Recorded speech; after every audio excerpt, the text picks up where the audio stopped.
어, 목사님께 메시지를 잘 들으셔서 잘 알고 계실 거라고 생각하지만 오늘 지원이가 로마서 8장을 읽어줬는데 잠깐 전체를 좀 말씀을 드릴게요. 바울은 로마서를 통해서 뭘 말하고 싶냐면 복음을 말하고 싶죠. 근데 바울은 복음 뭐라 그래요? 1장 16절에서 복음은 부끄러운 것이 아니다. 복음은 죄인을 구원하는 하나님의 능력이다 라고 말을 하죠. 이 복음을 바울은 로마서에서 하나님께서 이 세상을 창조하시고 하실 때 하나님만 하시지 않고 예수님과 성령님이 삼위일체 하나님이 하신 것처럼 복음은 삼위일체 하나님이 하신 일이다. 그래서 이 복음에 관한 이름 구원을 어때요? 하나님께서 성부 하나님께서 계획하시고 성자 예수님께서 어때요? 그것을 성취하셨죠. 그리고 성령 하나님은 어때요? 그 복음을 어때요? 우리로 하여금 깨닫게 하고 믿게 하고 복음의 은혜를 알고 살아가는 일들, 이 일을 삼위 하나님이 하셨는데, 삼위일체 하나님이 하셨는데 나는 이 복음을 이렇게 전한다라고 로마서 1장에서 시작을 하죠. 그럼 이 복음이 필요한 사람이 누굴까요? 1장과 2장과 3장 20절까지 뭐라고 그래요? 죄인이죠. 유대인이건 유대인이 아닌 모든 사람이건 상대적으로 저 사람보다 양심적으로 살고 도덕적으로 깨끗하게 산 것 같아도 모든 사람의 내면을 들여다보면 다 뭐다? 죄가 있다. 죄인이다. 이 복음은 죄인에게 필요한 것이다. 그리고 3장 21절부터 어때요? 하나님께서 그 아들을 통하여서 그의 피로 우리를 의롭게 하셨다. 칭의의 은혜를 주셨다. 우리는 믿음으로 의롭다함을 얻는다. 이걸 쭉 얘기합니다. 그러니까 어떤 사람이 질문하는 거죠. 아니요, 율법을 지킴으로 내가 불교식으로 어떤 뭔가를 한 대가로 의롭다함을 얻는 것 아닌가요? 그러니까 바울이 4장에서 어때요? 아브라함 얘기를 듣죠. 아브라함이 의롭다함을 어떻게 얻었느냐? 그가 율법을 지킴으로 할례를 행함으로 아니다. 하나님을 믿으니 하나님이 아브라함을 의롭다 하셨다. 이렇게 의롭다함은 믿음으로 되어지는 일이다. 그 얘기를 이제 하죠. 그러니까 또 질문하는 거예요. 그래도 이해가 안 되는 게 어떻게 예수님 한 명이 죽었는데 모든 인류의 죄를 사하고 의롭다 할 수 있는, 정말 의롭다는 게 가능합니까? 그렇게 질문을 하니까 5장에서 어때요? 아담 한 사람의 죄를 범함으로 모든 사람의 죄인인 것처럼 둘째 아담이신 예수님의 죽음으로 모든 사람의 죄를 용서받고 의롭다함을 얻는다. 그 얘기를 합니다. 그러면서 6장에서는 어때요? 그러니까 이제 죄를 멀리하고 은혜를 따라 살자. 근데 여러분 어떠세요? 예수 믿고 난 이후로 내가 하나님의 자녀가 되었구나 라고 깨달은 이후로 지금까지 단 한 번도 죄를 안 짓고 사세요? 여전히 죄를 지으세요? 그렇죠. 이 얘기하니까 갑자기 막 고개를 숙이시는데 굉장히 양심적이신 분들이에요. 죄를 짓죠. 그러니까 7장에서 바울이 뭐래요? 나도 그렇다. 내가 성령을 쫓아 살고 싶은데 내 안에 있는 또 다른 내가 어때요? 죄를 짓게 하는데 이 죄를 짓게 하는 나를 이기기 너무 힘들다. 나는 공고한 사람이다. 이게 우리의 현실이다. 그럼 예수 믿어도 아무 소용없는 것 아닌가요? 그러자 8장에서 뭐라 그래요? 아니다. 그러나 이제는 그리스도 예수 안에 있는 자에게는 결코 정죄함이 없나니 라고 해서 어때요? 살면서 죄를 지음에도 불구하고 하나님께서 우리를 의롭다 하시고 하나님의 자녀가 된 것은 어떤 경우에도 취소되거나 없어지지 않고 확실하게 우리는 어때요? 의롭다함을 얻었고 하나님께서 이미 그것을 선언하셨으니까 확신하면서 살자. 죄를 멀리하고 의의 사람이 되자. 그 얘기를 쭉 하는 거예요. 그런데도 우리는 죄를 짓다 보면 어때요? 탄식하고 아파하는 거죠. 그래서 바울이 오늘 본문에서 기도와 관련돼서 성령이 하시는 일에 대해서 이렇게 얘기를 하는데 26절을 볼까요? 이와 같이 성령도 우리의 연약함을 도우시나니 우리는 마땅히 기도할 바를 알지 못하나 오직 성령이 말할 수 없는 탄식으로 우리를 위하여 친히 간구하시느니라. 26절에 보면 탄식이라는 단어가 나와요. 근데 8장에 보면 탄식이 몇 번 반복해서 나와요. 22절 보시겠어요? 22절 같이 읽을까요? 시작. 피조물이 다 이제까지 함께 탄식하며 함께 고통을 겪고 있는 것을 우리가 아느니라. 지금 올해 여름에 한국의 비가 어디가 얼만큼 쏟아질지 모르죠. 지금 지구가 완전히 이상하잖아요. 한쪽은 막 홍수가 나는데 한쪽은 어때요? 고온으로 동물도 식물도 사람도 어때요? 살 수 없는 세상이 돼버렸죠. 이게 뭐예요? 피조물이 탄식하고 있는 것이죠. 피조물이 탄식하고 있죠. 자연만 그런가요? 23절 보실까요? 그뿐 아니라 또한 우리고 성령의 처음 익은 열매를 받은 우리까지도 속으로 탄식한다. 사실 우리도 어때요? 탄식하며 살잖아요. 그렇죠? 그런데 놀라운 것은 26절에 성령님도 탄식한대요. 바울이 잘못 쓰지 않았을까요? 어떻게 하나님이 탄식해요? 하나님이 탄식하면 우리가 하나님 믿을 수 있어요? 없어요? 신뢰가 가세요? 안 가세요? 나도 탄식하고 하나님도 탄식하면 이게 뭐지? 근데 26절의 탄식은 달라요. 22절과 23절은 죄 때문에, 자기의 연약함 때문에 하는 탄식인데 26절의 성령님의 탄식은 그런 탄식이 아니에요. 우리를 구원하고 우리가 하나님 나라에 들어가는 그날까지 우리를 지키고 보호하고 함께하고 우리를 향한 하나님의 일을 행하심에 있어서 어때요? 어떤 경우에도 반드시 그대로 지키겠다라고 하는 그런 의미의 탄식이에요. 탄식할 만큼 성령께서 어때요? 우리를 위해서, 우리와 함께, 우리를 통하여서 하나님의 뜻을 이루시는 일을 하시겠다라고 하는 의지의 표현인 것이죠. 근데 26절은 정말 놀라워요. 여쭤볼게요. 상식적으로 생각할 때 인간이 신에게 기도해요? 신이 인간을 위해서 기도해요? 그렇죠. 모든 사람의 상식이에요. 교회 안 다녀도 교회 밖에 있는 사람도 인간이 신에게 기도하지 신이 인간을 위해서 기도한다고 생각하지 않아요. 이 생각을 가지고 26절을 다시 읽겠습니다. 시작. 이와 같이 성령도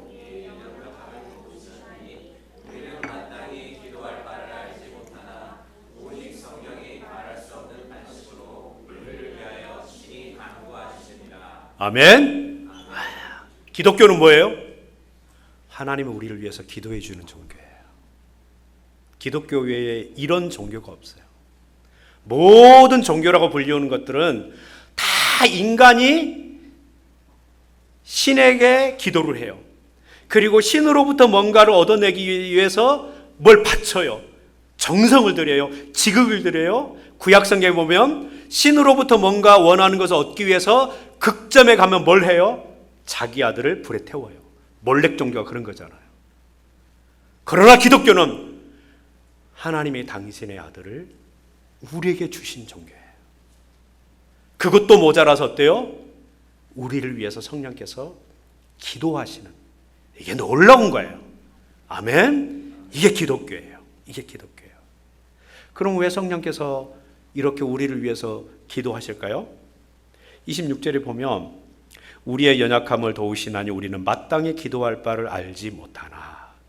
우리가 연약하고 기도를 해도 올바른 기도를 못할 때가 많다는 거예요. 여러분 어떠세요? 그러니까 내가 원하는 것, 내가 이루고 싶은 것, 이거는 분명히 내가 알고 있죠. 어떤 기도인지. 그런데 기도라는 게 거기서 멈추면 안 되잖아요. 내가 원하는 것만 하나님한테 하는 것이 아니라 나를 통해서 하나님이 하려고 하는 그 일을 놓고 어때요? 그게 기도가 돼야 되는 거잖아요. 그게 성숙한 믿음이잖아요. 그런데 우리는 대부분 어때요? 나의 원하는 것을만 놓고 많은 시간에 기도를 하지 나를 통해서 하나님이 하려고 하는 거에 그렇게 관심도 없고 그렇게 기도를 많이 못한다는 거죠. 그래서 어때요?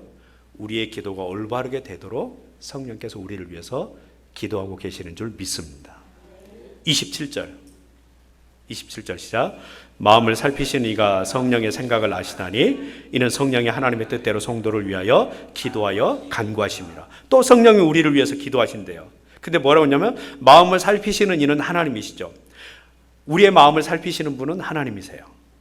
우리가 하나님의 마음을 알기보다 하나님 우리의 마음을 훨씬 더 정확히 알고 계시죠. 그런데 그분이 그 하나님이 또 성령의 생각을 아세요. 무슨 말이냐면 성령님은 우리를 향한 하나님의 마음이 어떤 것인지를 알고 계셔요. 그래서 어떻게 해요? 우리를 위해서 기도할 때 우리가 하나님이 원하시는 것, 하나님이 기뻐하시는 것, 하나님이 바라시는 것, 그런 기도를 할 수 있도록 그렇게 우리를 위해서 기도해 주신다라고 하는 것입니다. 그러니까 어때요? 기도 대충 하면 안 돼요. 그냥 어쩔 수 없이 그렇게가 아니라 성령이 나를 내가 하나님의 영광을 위해서 기도할 수 있도록 내 기도를, 내 삶을 인도해 주신다라고 하는 믿음 가운데서 우리가 어때요? 열심히 기도하는 우리가 되어야 한다라고 하는 것입니다. 그 다음에 28절은 이제 우리가 다 좋아하는 구절이죠. 읽겠습니다. 우리가 알거니와 하나님을 사랑하는 자 곧 그의 뜻대로 부르심을 입은 자들에게는 모든 것이 합력하여 선을 이루느니라. 아멘. 28절 우리가 참 좋아하고 은혜도 받고 힘을 얻는데 모든 것이 합력하여 선을 이룬다라고 했어요. 모든 것에는 뭐가 들어갈까요? 고3 자식을 둔 부모의 간절한 기도 들어가겠죠.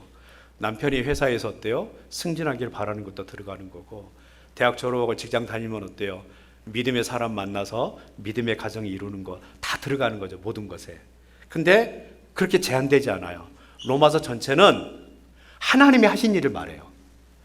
복음을 통해서 하나님이 우리에게 어떤 일을 행하셨는지 그걸 말하는 메시지를 갖고 있는 성경이니까 이 모든 것에는 우리가 바라는 것뿐만 아니라 우리가 바라는 것을 포함해서 하나님이 우리를 통해서 이 땅에 사시려고 하는 그 모든 것, 그런 의미예요.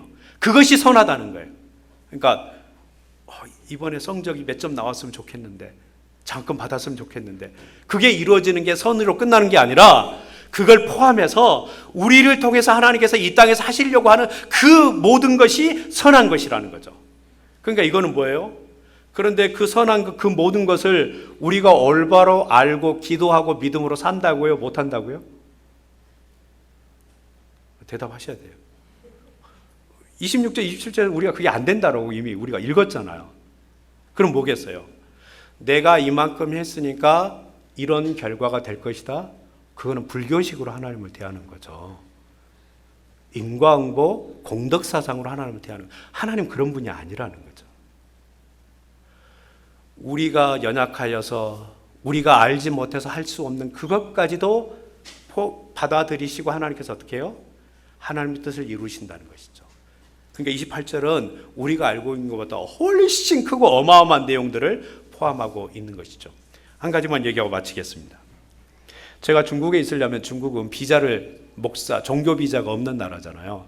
그래서 이제 종교 비자가 없으면 두 가지 방법이에요. 학교를 다니든지 직장을 다니든지 해야 돼요. 근데 중국의 교육법이 바뀌어서 지금 어느 도시를 가도 40세 이상, 실제로는 35세 넘으면 외국인은 중국 대학에서 안 받아줘요. 그 비자를 얻을 방법이 없다는 얘기죠. 그래서 제가 처음에는 중국 대학 가서 이제 중국어 배운다고 이렇게 다니다가 안 되겠다. 이걸로는 언젠가 문제 있겠다. 그렇게 해가지고 내가 회사를 하나 차려야 되겠다라고 했어요. 차리려고 이제 회사를 차리려고 해서 현재 제가 지금 저 혼자 일하는 사장이에요. 보이차 관련돼서 상담해주는, 이렇게 보이차 물건을 직접 파는 게 아니라 보이차에 대해서 이렇게 설명해주고 이렇게 커미션을 받는 그 역할을 하는 회사를 만들었는데, 처음에 이제 그 회사를 만들려고 공무원한테 이제 담당 공무원한테 갔는데 그 공무원들, 중국인 공무원들이 쫙 있는데 저하고 아내가 딱 보면서 저 사람만 아니면 되겠다. 한 사람이 딱 제 담당이더라고요. 찔러도 피 한 방울 안 나오게 생긴 중국 사람인데 처음에 이렇게 가서 이렇게 하려고 했더니 나를 부르더라고요. 부르더니 회사를 만들려고 하냐 그랬더니 어디다 회사를 만들 거냐. 내 돈이 없어가지고 우리 집에서 회사를 만들려고 한다. 그랬더니 웃더라고요. 그래서 너 알고 있어? 가정집에서는 회사 못 만들어. 어이가 없다는 거죠. 제가 외국인이. 그래서 그럼 어떻게 해야 되는데 그랬더니 어떻게 해야 되냐고 물어봤더니 더 웃더라고요. 그래서 뭐 할 건데 그랬더니 나 보이차를 팔려고 그래. 권명에 보이차 만드는 사람도 알고 있어서 거기서 갔다가 외국인들한테 보이차 이렇게 선물로 나갈 때 사니까 그거 하려고 그래. 그랬더니 넌 돈 없어서 가게를 못 얻으면, 사무실 못 얻으면 못해. 집에서는 못해. 그랬더니 그러면 방법을 좀 가르쳐줘 했더니 정말 중국 공무원이 이렇게 해야지 회사를 만들 수 있다고 가르쳐 주는 거예요. 중국인도 안 믿어요. 불가능한 일이라는 거. 그런 일은 공무원 사회에서 있지도 않는 일이라는 거예요. 아무튼 그렇게 해가지고 회사를 하나 만들었는데 중국은 특이하더라고요. 제가 갖고 있는 상식은 그 회사를 할 수 있도록 비자를 준 다음에 회사를 설립하는 게 상식인데 중국은 반대예요. 회사 설립을 먼저 내줘요. 그 다음에 있으라고 비자를 만드는 건데 진짜 까다로운 거는 비자를 만드는 거예요. 근데 비자를 어떻게 만드는지도 몰라가지고 맨 땅에 가서 이제 헤딩을 했는데 그러니까 이러이러한 서류 가져와라, 이력서 가져와라, 대학하고 대학원 최종학력 증명서 가져와라라고 하는데 제 최종학력 증명이 어디겠어요? 신학대학이죠. 될까요, 안 될까요? 당연히 말 같지도 않은 소리죠.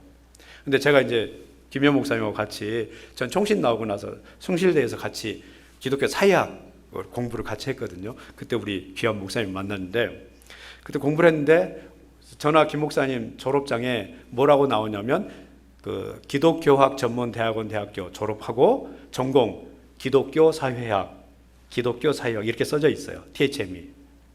그 서류를 내야 되는 거예요. 근데 제가 이제 번역을 했죠. 그 최종학력. 그래서 이제 숭실대학교라고만 쓰고 기독교 그는 이제 재충 이렇게 하고 그다음에 전공을 써야 되는데 한글에는 6글자가 써져 있는데 중국어로 제가 번역할 때는 사회학만 했어요. 기독교 뺐어요. 도저히 자신이 없었어. 그래가지고 이제 서류를 냈는데 일단 받아는 주는데 그 서류 뒷장에 어떤 도장을 하나 받아와야 되는데 그 도장이 없어서 내 서류 통과가 안 된다는 거예요.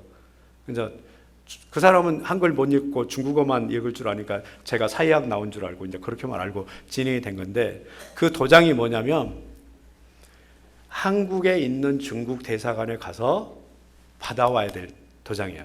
중국 내에 있는 대사관에서는 안 돼요. 그래서 이제 그렇게 하는지도 몰랐어요. 그래가지고는 안 된다 그래서 결국은 가르쳐줘서 중국 공무원이 가르쳐줘서 한국을 급하게 나왔죠. 나와가지고 이제 한국을 나오면 서류가 어떻게 되면 우리나라 외교부를 간 다음에 외교부 직인을 받고 그걸 받아가지고 중국 대사관 가서 서류를 접수를 해야 돼요. 오전 비행기를 타고 와가지고 11시 반에 떨어지는 비행기를 타고 와가지고 바로 이제 종로에 있는 외교부를 갔죠. 가서 이제 직인을 받고 중국 대사관을 가면 되는데 한국 외교부를 딱 갔더니 이 서류는 안 돼요 그러는 거예요. 왜 안 됩니까? 그랬더니 이 외교 문서가 찍히려면 어떤 도장도 찍히면 안 되는데 중국 우한에 있는 한국 영사관에서 제 그 서류를 찍어줬거든요. 그래야 접수가 되니까. 그랬더니 한국 영사관 직인이 찍혀 있기 때문에 여기 외교부에서는 찍어줄 수 없다는 거예요. 이게 외교 관례라는 거예요. 몰랐어요. 그럼 어떻게 되냐? 모든 서류를 처음부터 다 만들었고 다시 깨끗한 걸로 갖고 오라는 거예요. 그래가지고 그날 막 불이 나게 숭실대 돌아다니고 총시대 돌아다니고 이력서 다시 출력하고 막 해가지고 이제 갔는데 번역을 해야 돼요. 중국어로 번역을 해야 되는데 외교부 있는 건물 지하에 번역 사무소가 있어서 번역을 하러 갔더니 딱 보더니 그러는 거예요. 번역 사무소 한 사람이 A4 한 장에 3만 원인가 주고 번역을 해야 되는데 이거 기독교 신학대 졸업장이잖아요. 안 돼요 번역. 얼마 전에도 공문 왔는데 기독교와 관련된 서류는 일체 우리는 안 받으니까 아예 번역 처음부터 하지 말랐다고 중국 대사관에서 연락이 왔다는 거예요, 공문이. 그래서 이제 얘기했죠. 돈은 내가 줄 테니까 당신은 번역만 해라. 나머지는 내가 한다. 그리고 이제 번역을 시켰죠. 그러니까 뭐 해줬죠. 그래가지고 외교부 가서 찍고 변호사 사무실 가서 공증받고 그리고 나서 이제 중국 대사관 가는데 중국 대사관이 4시면 마감이거든요. 그날 아침 비행기 타고 와가지고 했고 제가 화요일날 들어왔는데 목요일날 당연히 서류가 쉽게 될 줄 알고 목요일날 비행기를 티켓팅을 해놓은 거예요. 하루 접수 끝나고 그 다음날 찾으면 되는 줄 알고. 아무튼 화요일날 그렇게 하고 중국 대사관을 갔더니 3시 50분이에요. 10분 남았어요. 서류 접수를 딱 했어요. 서류 접수를 하는데 창구에서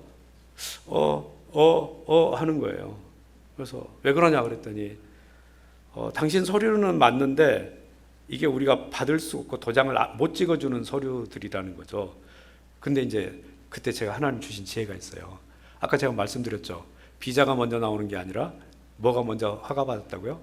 회사 설립. 그래서 제가 회사 설립 허가증을 가지고 들어왔거든요. 하나님 그 마음을 주셨어요. 그래서 그 원본을 딱 내면서 지금 무슨 소리냐?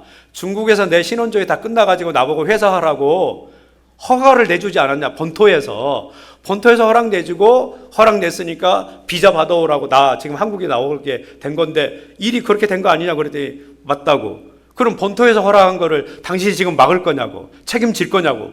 그랬더니 책임은 못 지겠죠 본인이. 그러니까 이제 접수를 해준 거예요.